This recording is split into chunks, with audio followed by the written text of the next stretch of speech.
We'll open the phones up in the shower. We have two amazing guests together, and we really won't have time to do justice to this in the 45 minutes of airtime we have each hour, but we'll try. They were both with the Force Research Unit, covert military intelligence unit established by the United Kingdom Ministry of Defense under the British Army Special Intelligence Wing, or SIW, along with the Joint Service Schools of Intelligence, originally based in Ashford and Kent and later moved to Chicksons at Bedfordshire, and we've covered it. Sometimes you'd have both guys high level in a whole branch of the IRA really being British intelligence, and the two people not even knowing it. And this goes into false flag terror. It's so important. And both of our guests are going to use pseudonyms, though we do know both their names. And it's Kevin Fulton.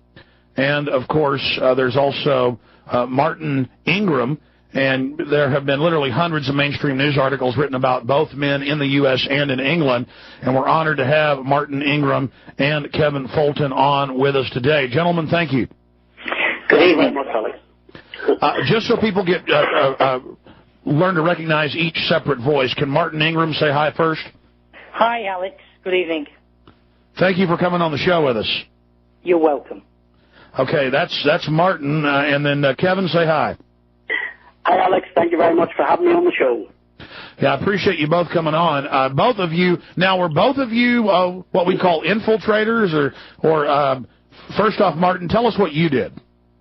Well, I controlled the agents within the IRA. I directed people like Kevin to penetrate and infiltrate the IRA and commit crimes for and on behalf of the state. Commit crimes for and on behalf of the state.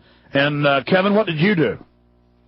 Well, Alex, I was a serving member of the British Army, and I was recruited by the Force Research Unit to actually become a terrorist on behalf of Her Majesty's government. Unbelievable. Well, you've definitely both boiled it down. Why are you now going public, gentlemen? Why are you speaking out? Well, from my perspective, I've been doing this since 1999. Basically, in a democracy, the state should not be targeting its own people. And I fundamentally feel that that is wrong, and that we should learn from the mistakes of the past, the last 30 years. And I wouldn't like my children to suffer what many children in Northern Ireland suffered and in other theatres. So that would be my motivation. Now, you're quite famous. You were known as Stakeknife. Well, I wrote the book Stakeknife. I exposed the agent who was a mass murderer who killed... exactly. You've been known for exposing Stakeknife, is what I should say. Yes. I exposed the infamous killer who killed many tens of people, and who is still, to this day, protected by the British state. Unbelievable. You know, we have a lot of layman people who haven't researched this, and I've read quite a few articles and books on the subject, and still I'm a complete buffoon when it comes to the knowledge both of you men have respectively and together. So when we get back after this break in 1 minute, we've got plenty of time in that segment. I'd like both of you just to roll out with the crimes that were committed by Her Majesty's service, under those orders, why they claim they were doing it, but what you think the real aim of state-sponsored terrorism is, and why these false flag and i.e. Provocateur events do take place. Who wants to take it first when we get back? Perhaps Martin should go first, or Martin, do you think Kevin should go first? Perhaps I'll take it first. I'll take it from the institution point of view, and then let Kevin take it from the man who actually operated on the ground. Well, we appreciate both of you men joining us and your courage. It takes a lot of courage to have been involved in things unsavory and then later go public and expose them. And obviously a lot of courage because both of you men are in physical danger. And that is an understatement. We'll be right back. Stay with us. Joining us from undisclosed locations in the United Kingdom are two individuals that have become quite famous. Martin Ingram is a pseudonym used by one of the chief controlling officers who refused to go along with amazing levels of corruption and went public about British intelligence being involved in murders, crime, terrorism, you name it. And then at the same time, we're also joined by Kevin Fulton. That's a pseudonym as well. And again, this is all over the mainstream British press. This is vetted. This is admitted. But they're going a little bit further here today than they've gone in the past, and we're honored to have both of these gentlemen on. So we've got the field operative level, and then we've got the commander level with Martin Ingram. Martin, you take it first. Just, if you can, boil it down, condense it to what you did in intelligence, what you witnessed, what they told you you would be doing, and what really ended up happening, and some of the crimes that were committed that you can talk about.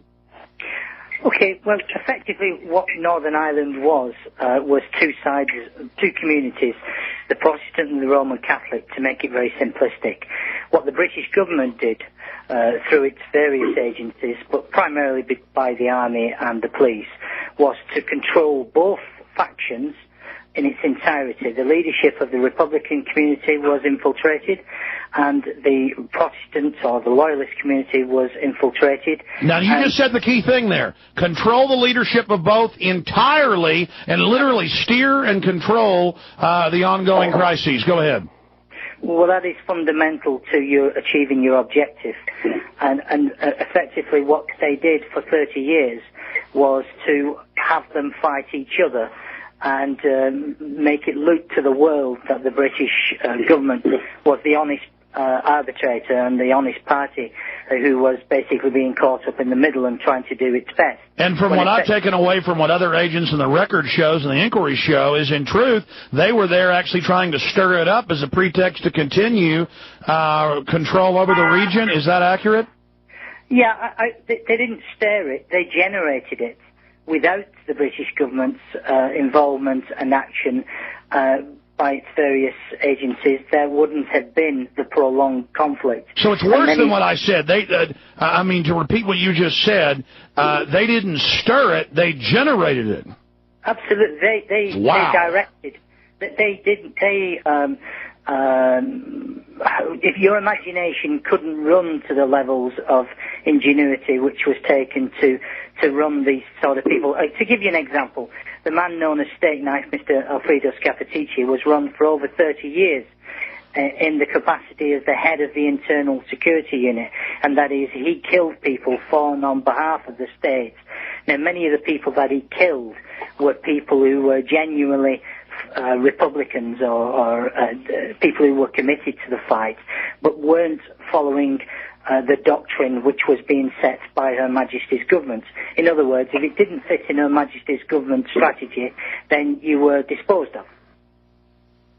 Didn't individual and for listeners who just joined us, describe your role, sir, inside of this whole operation?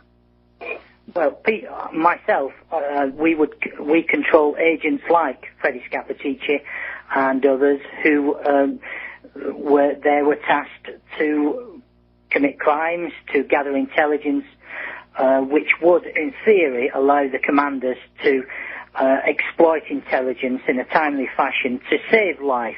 That's what I joined the service for, which was to save life.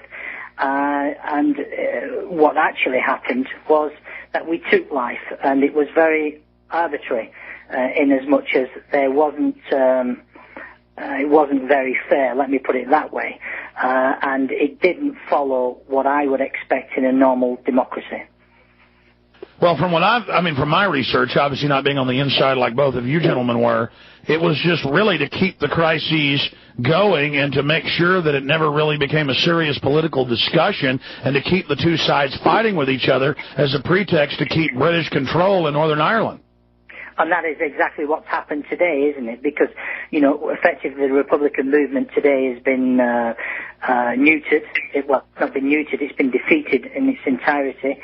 And from a loyalist point of view, criminality still goes on, but the Good Friday Agreement unbelievably respects the right of the United Kingdom to administer rule in the north. It also makes sure that the Republic of Ireland renounces its territorial claim to the north of Ireland. Have the Irish and British people started to see through this, sir? I say the Northern Irish community prior to 1999 were totally at a loss to explain what had gone on in the past. Since 1999, when people like myself and Kevin Fulton and a few others, and a number of very, very good journalists like Greg Harkin and Liam Clark and a few other people who have exposed certain aspects of this story. The public today are absolutely 100% believers, and which is something that I believe that you're trying to convince the American public in respect to 9/11. Oh, exactly. In fact, I mean, just out of the gates, we know that our government has Operation Northwoods, an official plan to stage 9/11-style attacks. We know Gulf of Tonkin was staged, totally declassified, that our government staged attacks in 53 against Iran to blame it on their government. So, yes, sir, we believe 9/11 is an inside job. You want to give us your take on that?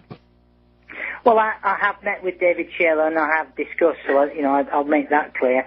And I have watched some of the video footage of the attacks. I would say, I would caution, from my perspective, that I don't know enough about it, but what I would say is there are very many questions which would require to be answered in a very explicit and detailed way before. So you do smell a rat then?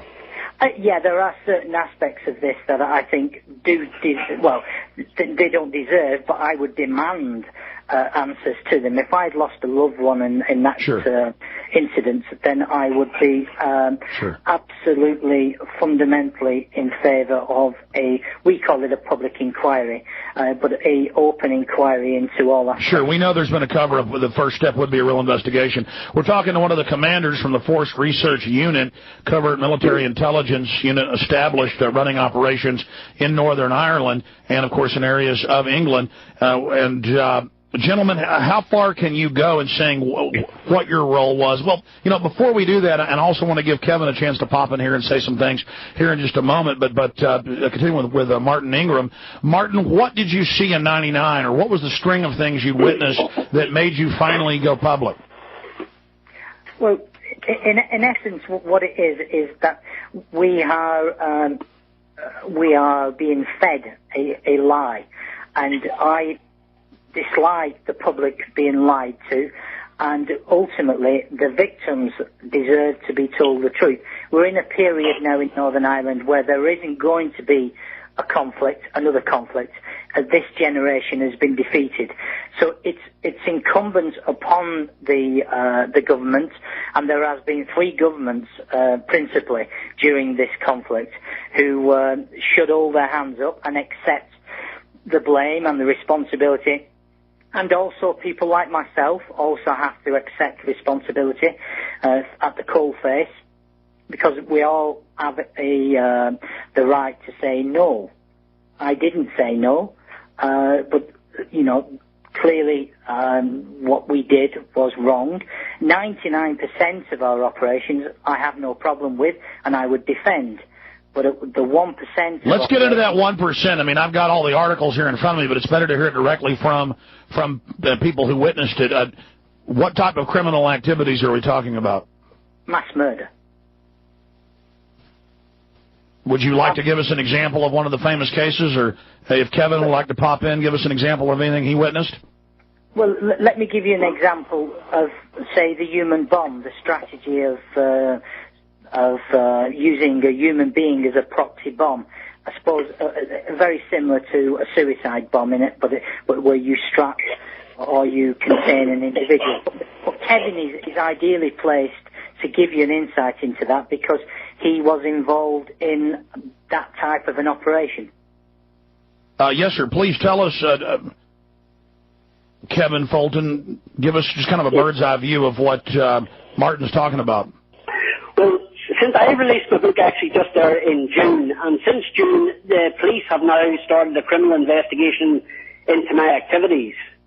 So a lot of the stuff I can't go into in exact detail, but what I can say is, IRA operations, there were a number of agents involved in operations, and these people were agents for the British state in the human bomb attacks, which killed soldiers, innocent civilians, also landmine attacks. I mean, listen, the best way to put it to your listeners is, I was a soldier recruited to go into the IRA. Basically, in my capacity as a British agent, I became a terrorist. Now, you can't pretend to be a terrorist. I had to be able to do the same thing as the man next to me was doing. I'm not going to go into specifics, but I mean, just listen to what I'm saying. You know, that's exactly what it is. I mean, I was on operations and they were basically frustrated. No target turned up. Sometimes operations they got, things didn't go to plan. And I think you should be able to read into that again. I mean, this interview that I'm doing now will be used against me by the British authorities. You know, well, I would imagine they're pretty upset that you're going public right now, aren't they? Well, the thing is, I had no other choice. They tried to have me killed. You know, I worked for internal security for the IRA as well, along with Mr. Scappaticci. I mean, my own people in the government, someone took the decision to have me murdered. I had outlived my usefulness, and the best way to look at it now is, I see it now since I'm away from it, they had to tie up loose ends. Now, I had friends, I still have friends in the intelligence community, who tipped me off. They saved my life. But I mean, well, stay there. We've got a break. When we come back, I want to hear about how your life's in danger. And then I can go over a few of the cases that are admitted and now public. But we're talking about state-sponsored terror, talking about the government staging attacks, blaming it on enemies. We're talking about the government literally leading the IRA, leading the Orange, leading both sides, leading them into conflict as a pretext to keep the military in place in Northern Ireland. We'll be right back. During the break, I was looking at martiningram.blogspot.com and other websites that have photos and documents up there from Kevin Fulton and Martin Ingram. Pictures of British intelligence officers that posed as the leaders of groups like Sinn Féin. Just amazing stuff. The photos we're looking at, gentlemen, can you describe some of the images that I've been looking at that we've got linked to up on Infowars.com, Kevin, and can you relay to us how much danger you guys are in for going public? Well, do you want me to go first, Alex? Yes, sir, please. Right, well, I'm not near my computer. Some of the photographs up there may be some of the dead agents lying at the side of the road. I don't know whether you have linked to those. Those were three guys, Dignam, Stars and Burns. These were three British agents. They had warned their handlers that they were compromised, they needed to be pulled out, and someone within the Force Research Unit, Colonel Kerr, he took the decision, let them go, let them die. Now, they were abducted by the IRA Internal Security Unit, and now, I wasn't involved in that operation, but they were basically lifted. Mr. Scappaticci, who was Agent Stakeknife, would have been there.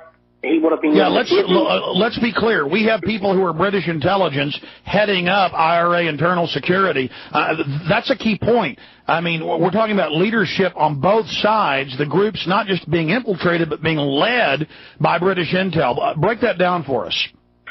Well, the thing is, I was involved in the internal security unit. I was a driver. Now, I mean, everything I learned went back to my handlers. Now, I didn't know that Agent Stakeknife, who was there present as well, was also an agent. You know, no one knows what the man next to him is. Yeah, I treated everybody as my enemy. So basically, people's lives could have been saved and weren't. That's exactly just what it is. They picked and chose who they wanted to die, which was... sounds terrible. In intelligence circles, it's a logical thing to do when you conduct black operations. You know, that is the way I was set up in another operation. I didn't even see it coming until someone friendly in the service actually warned me not to go back. And that's when I had to go running, and that's when I exposed everything. So the government asked you, recruited you out of the army to go do all of this and then tried to just cut you loose? Absolutely, yes. I mean, my government, we even got to the stage of, I helped develop triggers for bombs. I helped develop bombs for the IRA. I mean, at one time, because the army had jamming devices to stop radio signals, I mean, this is used everywhere. The IRA started to work on a flash unit. Now, I was actually asked to go to New York to buy some of these units in New York. Now, my MI5 military handlers and one special branch officer arranged, you know, for safe passage for me to go to New York, which I did. But we met there. There was FBI and Secret Service people there with my handlers. You know, I met up with another bomb maker who was on the run from the Provisional IRA. He was living in New York illegally. They had lost him, and I basically met up with him for dinner, and, you know, the FBI people picked him up later on to try to recruit him as an agent. I mean, this is another thing that it makes sense to me now. At the time, you know, I was in the middle of things. I wasn't seeing fairly, and I was a willing tool of the government. You know, I would target people who were killing people as well, and I would tell my handlers, thinking that these people would be arrested on a job, on an operation. It did happen sometimes, but other times these people were recruited. So instead of locking these people up, they actually recruited real terrorists and made them their agents. You know, it was a vicious circle. Sure, that's the type of people the government wants, and then you're a real live agent. You're just a nobody to them, and they try to cut loose later, and then you've got government out sponsoring terror. How many cases were you aware of, both of you gentlemen, where the government cooked the bomb or trained the driver or let the attack go forward for political gain? Well, one that springs to mind straight away, I mean, I wasn't involved with the bomb that went off in Omagh. But just before that bomb, on a number of occasions before that, I'd met the same guy, Manny, the ombudsman called him, and he was making bombs. So I would tell my handler, and sure enough, within 2 or 3 days, a bomb would go off locally. 3 days before the bomb went off in Omagh, I met this guy again, just about 12 after midnight, and he was mixing the bomb. I mean, this guy is an agent as well. He was my boss in the IRA. He taught me everything. So your boss in the IRA is a government agent too, and he's making the bomb if they go, and then of course the Omaha bomb killed a bunch of people. The Omaha bomb killed people, yeah. Say that number again for folks that missed it. Pardon? 30 people. Yeah, 30 people. Yeah. Hey, but don't worry, you get to put up some more cameras, take some more freedoms, put some more troops on the streets, learn to worship the government. Okay, this was a short segment, gentlemen. Long segment coming up, plenty of time to talk. And I'd like you both to just have a free-for-all, go back and forth, and let's get it all out there, and hopefully this can stop more of this activity in the future, because disclosing this makes the government suspend their actions. When Martin Ingram and now Kevin Fulton and many others started going public in the late 1990s, you notice that IRA bombings just suddenly went away. You notice that the pretext for the occupation of Northern Ireland suddenly ended. This is why disclosure is so important, because when you've got both sides led and controlled, and the cases of where low-level IRA who weren't government agents, who really were terrorists, getting kneecapped, getting beat up, getting killed because they refused to go out and kill people. Imagine British agents, get out there and kill. And they think it's their IRA commanders. It's just so sick. And it's the same thing we've seen in this country, Israel, everywhere. It's horrible. And it's order out of chaos. That's what we're talking about here. Going back to Kevin Fulton and, of course, Martin Ingram. Just so people know who Martin Ingram is the pseudonym for the ex-British Army soldier who served in the Intelligence Corps and Force Research Unit. And he has really exposed the British Army, its operations in Northern Ireland via the Force Research Unit and against features in the Provisional Irish Republican Army, or PIRA. And we're going to just leave it right there. I've got the encyclopedia here, and it's got more on his name and information, but we're not going to give you his name here on air today. We do have links to both these gentlemen's websites, their blogs, where you can learn more about what they're saying and doing, and they have really stopped a lot of further killing. Gentlemen, and either one of you can take this first. Is my outside analysis and view of this correct, that as soon as the fact that British intelligence was running the operations came out, that we saw an almost end or a major drop-off down to almost nothing of terrorist attacks in Northern Ireland and England, supposedly from the IRA? Well, can I take that one first, Kevin? Sure. Yeah, go ahead. Okay. Well, yes, a little bit too simplistic, Alex, and I'll explain why. Prior to 99, the Good Friday Agreement was signed in 98. Effectively, the war in the north was actually finished by the very early 90s, the 92 to 96 period. We saw the odd mainland bombing at Docklands in London and Canary Wharf. But they were, again, committed and directed by agents. But what effectively happened... Hold on. The bombing that you just mentioned at Canary Wharf carried out by British agents. Yeah, and also the Manchester bombing, and the police in Manchester were actually stopped. They actually had forensic evidence against the bombers, and very controversially have been politically stopped from mounting a prosecution against the bombers, who again were agents of the state. So, you could argue why that bombing was carried out, but, at the end of the day it was carried out, and the state has now decided that it does not want to prosecute those involved, primarily because... So why did this come out then? The operations were kind of ending and they wanted to tie up loose ends and you guys didn't feel like getting killed? Not so much getting killed, no. It came about because for one thing, we've got the internet, so the control of information is very difficult. Because what I would say, and it is very crucial to the overall conflict, was that the British government had control over the media. And just may I pick up on the point that Kevin raised just before the break about Omagh and Omagh bombing, yeah. The Omagh bombing. Well, the British government decided that it would leak certain information to the BBC, the British Broadcasting Corporation, which has a phenomenal reputation. Total government front, going back to George Orwell's day. Absolutely. Now, what they did effectively, they have a very high-profile program called Panorama. You have a similar sort of program in the States, and it's the #1 flagship. And their number it's like one, 60 Minutes. It's exactly like 60 Minutes. And they have their #1 reporter, a gentleman who I know very well, called John Ware. Now, John Ware, his integrity is beyond reproach. But basically, he was fed information, and as Kevin outlined, the bomb maker in the Omagh bombing, a man, he calls him Man A. I will call him by his real name, Patrick Joseph Mooch Blair.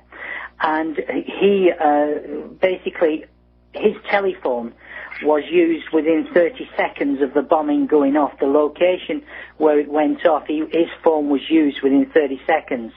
And they deliberately did not tell the journalists involved in the Panorama program because they wanted to keep the attention away from the agent who both committed the bomb and also constructed the bomb.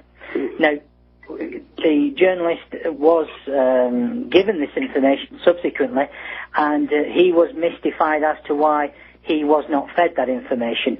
Now, what it does goes to show is that the government want total control over the media, and I would imagine that's the same in the States, but it is becoming more and more difficult to control because the advent of the internet has made it almost impossible. I myself have a blog, you have a blog, Kevin has a means of getting information out.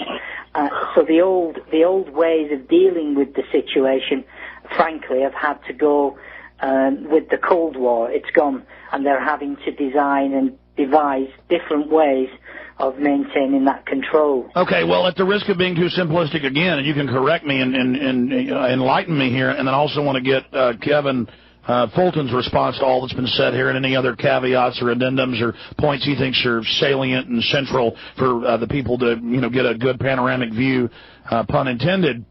Yes.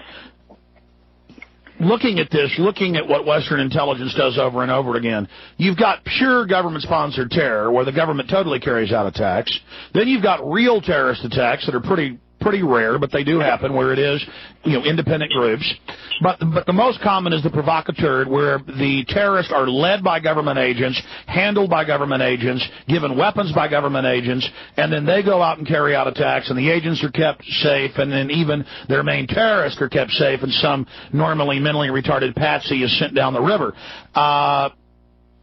The majority of bombings in England in the last 30, 40 years, which of the three type attacks are the most common? Just give me your dead reckoning. Which percentage are real terror attacks? What percentage are provocateur? And what percentage are total government? Well, just to give you an overview of that situation, the IRA was armed by the Libyans, and the Protestants were armed by a major shipment from South Africa. Now, both shipments, that is the IRA's Libyan one and the Protestants from the South Africa, were both controlled and allowed to proceed by agents. They were directly involved. So it's a provocateur action, okay. Absolutely. Now, to answer your question about the majority of high-profile attacks on the mainland, a large proportion, I wouldn't like to put a percentage, but certainly well over 60 or 70% would have been involved the use of agents, and would certainly have been preventable if you didn't have the long-term interest of But of that agent. 60-70%, what percentage of those are pure government ops versus provocateured or shepherded? Well, I would always say that they were government ops, because ultimately a lot I of agree. them... No, certainly I agree. I was trying to separate the two. Absolutely. Well, it's very difficult. I don't think you should separate the two, because ultimately the government... Well, the reason I do is the public gets confused. They go, but there's a real terrorist. Okay, well, there's agents, but they just can't understand it, so I try to... And I'm not being patronizing. I mean, most of my audience is smarter than I am. I'm just trying to let people see how this happens. Yeah, I accept what you're saying. It's just that, from an insider's point of view, there is very little difference. You could get a cigarette paper between the two. No, I agree with you. Listen, I totally agree. And you guys are the experts. You've been quiet, Kevin. You've got the floor. Give us your take on everything. Well, just to explain it there, I mean, there's a lot of operations I went on, and I knew I was an agent. I didn't know the other people with me. And my handlers would know what operation was coming up, and we did save lives. And as I said before, sometimes the plans didn't go to plan. Now, I've learned since coming away from those things, a lot of the other people who were planning these jobs have also now turned out to be agents as well. So, I mean, there's a very fine line. I think most operations were basically, as you would say, urgent provocateurs were there, they were helping out, we were allowed to go ahead with things. People lost lives, a lot of people were saved. And I don't think you can distinguish, when you're saying there about government ops or proper terrorists, there's always proper terrorists. But always watch the man next beside him. There's always an agent in somewhere. So, so there is government control. I've seen operations basically frustrated. The IRA didn't know what was hitting them. And I've seen operations that did go ahead, and, I mean, I would not have known in advance, so I couldn't tell my handlers, but I would tell them afterwards. And things were covered up. I mean, there was collusion in every aspect. Well, bottom line, the state stood to gain from having terror as a pretext to scare the population into submission. Kevin, at what point did you decide to go public? Did it happen gradually, or did you just wake up one morning and say, that's it, I'm going public? No, I'll tell you, actually, listen, I have to say, I have to accept my responsibility. I was a willing tool of the state as a soldier. I was in a compartment, I thought I was doing right, fighting terrorists. And when they tried to actually my own bosses in the intelligence services tried to have me killed by Agent Stakeknife. They set up a complete operation, and everybody was caught. The IRA men were caught. But you were a good agent. I mean, you were going along to get along. Why did they try to have Stakeknife kill you? Well, the best way to put it, Alex, is I knew too much. That's exactly what it is. I am a loose end. And I have gone public. Well, that shows. So basically, you've gone public because for no reason they tried to kill you. And see, folks, that shows how criminal this system is they'll just try to kill their own agents. How many people have been killed? I've been researching this. I'm seeing all these photos of dead, tortured bodies of agents. How many people do you know of that your government's killed who were agents? Martin, you take that one. You would be more into the amount of agents that were killed. Well, many. I can think of, one of the most famous ones was one of my agents, a man called Frank Hegarty. Frank Hegarty was responsible for bringing in a very large shipment of Libyan arms. And ultimately it was the largest ever find of arms on the island of Ireland. And he was killed by an agent, by Stakeknife and by Martin McGuinness, and who were working together. And effectively, there are many other agents, Ruby Davidson, there are loads and loads of agents who've been killed by other agents. Another one, Martin McGartland, who was taken to be killed, and he threw himself out of a third floor set of flats very high up, and basically saved his life by running through a glass pane of window. There are many incidents of it. But just to come back... Yeah, so they were grabbing on him going, come with us, and he went, no, boom, out the window. Yeah, they had him for a number of hours. They were waiting for the killers to come and basically kill him. And he thought better of it, and he was tied up, trussed like a turkey. And being very brave and very stubborn, he decided that he wasn't going to die. So he threw himself out of... Or at least don't die the way they want to. Go hobble over to the window and jump out, yeah. Absolutely. He took a running jump at it. But just to give your viewers an insight into the level of infiltration, one of the most high-profile killings in the North, and I'm certain you've heard of it, is the murder of Mr. Patrick Finucane. Sure, yeah. The lawyer, basically, out of the 9 people that committed that murder, seven are agents of the state. And why did the government want him dead? Well, it's not so much the government... I know, the criminal elements within the state. Yeah, criminal elements within the state, because he upset a lot of people within the police and other agencies by defending the rights of IRA men. Basically, he was doing his job, but that, effectively was a problem to the state, and the state... Well, I think right here's the problem with having soldiers involved in domestic activities. Soldiers are trained to go kill people. They're not trained to be police. And you start putting soldiers into domestic operations, they're going to start killing people. Yeah, but in that instance, that was police, not really? soldiers. So it was the police. Yeah, that's right. That was the police, you see. Well, then it never ends. It just, what do you think about the setup of domestic militarized police here in the U.S. and secret police and secret arrest and secret torture and the president openly talking about it? Well, it's certainly, you have moved away from some of your fundamental principles, which your democracy is built on, and you do have a Bill of Rights, where we don't have a Bill of Rights in the United Kingdom. And effectively, your rights are enshrined in law. Kevin, what do you think of what's happening in this country? Well, the one aspect, yes, I believe in law and order, but who watches law and order? My boss in MI5 used to have a saying, they used to have great sayings, and I always remember, and he used to say, governments can come and go, but we are always here. And I always remember that. But there are a lot of good policemen, a lot of good everybody, but there is other people who make decisions who, you don't see. I found that out the hard way, but thankfully I'm still here at the moment. But I couldn't see the wood for the trees. So you were in the middle of it going along until they just decided to kill you to get rid of you? Absolutely, yeah. And now what they're doing now is, since I released, the book came out, Unsung Hero. I didn't choose the title, by the way. I don't class myself as a hero.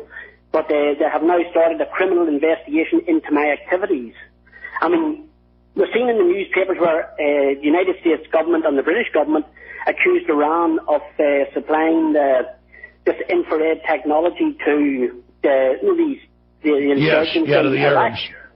Well, the thing is, Greg Harkin spoke to myself as the journalist to expose this stuff, and he exposed it in the British newspapers that the IRA basically developed it. The British government and the Americans helped an agent of the state, which was me, to purchase the stuff and bring it back. And the IRA shared it out. Now, the British government then had to withdraw that comment. That's right. And so a lot of the bombs overseas in the Middle East, they're not being triggered by cell phones. It's triggered by infrared, correct? A lasing? It's by infrared beams, infrared light, flashes and infrared beams. They do a number of things. Telephones, you see, they can block the signals. That's why the IRA developed But you can't block line of sight lasing. No, they can't. They're trying to get away around it, and they cannot find a way around it. Light is a frequency of light, and some of the stuff that I got in New York, it was coded infrared. You punched in a code in your transmitter and the receiver. If the code didn't match, it wouldn't work.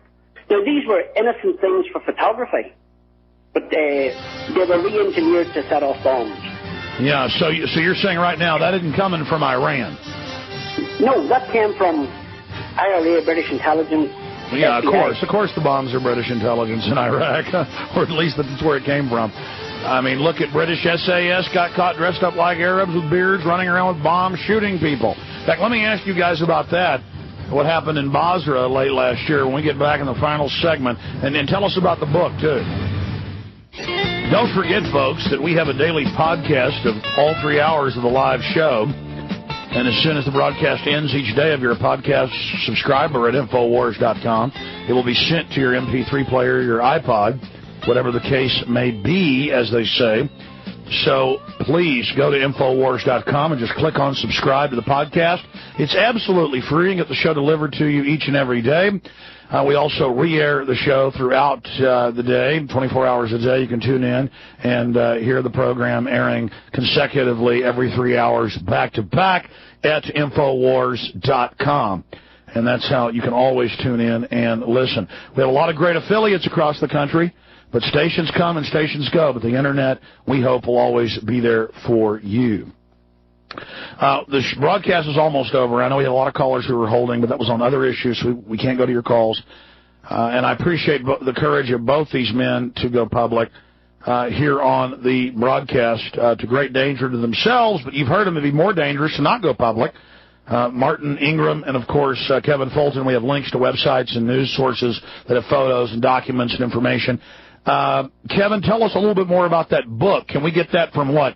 Amazon.co.uk, or is that available too here in the U.S.?